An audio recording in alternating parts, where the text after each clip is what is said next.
তো চলে এসেছি সুন্দরবন আশ্রম। একটা আশ্রম আপনাদেরকে দেখাবো।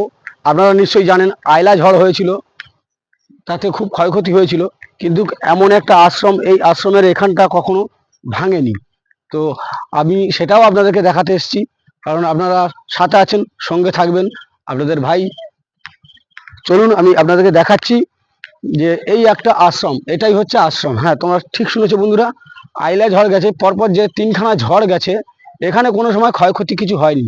তো বুঝতে পারছেন একটা ভগবানের মন্দিরে কত ক্ষমতা, যে রাস্তা অন্যান্য দিকে ভেঙে গেছে, রাস্তাটা একটু দেখাও।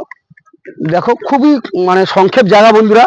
তো এই জায়গা এখান থেকে কখনো ভাঙেনি, কিংবা কোনো ক্ষতি হওয়ার কোনো চান্স নেই। এটা হচ্ছে আমাদের ভগবানের কাছে মানে কামনা করি যেন কিছু নাও হয়।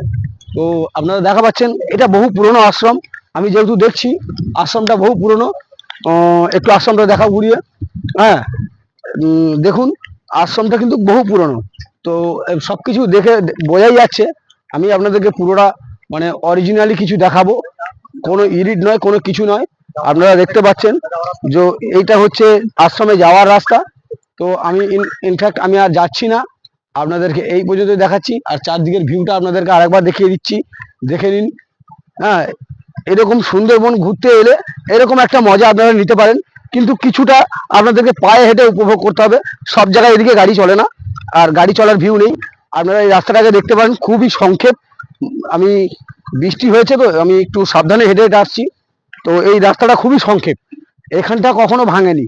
তো আপনারা বুঝতে পারছেন যে কি ব্যাপার নিয়ে সুন্দরবনে এত সুন্দর সুন্দর জিনিস আছে। হ্যাঁ, তো এরকম ব্যাপারটা আশা করি মন্দিরটা খুবই পুরনো মন্দির।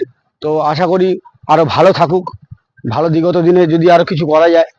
তো এই নিয়ে আমি আমার বক্তব্য শেষ করছি। নেক্সট ভিডিও, নেক্সট টাইম, সাথে থাকবেন, সঙ্গে থাকবেন।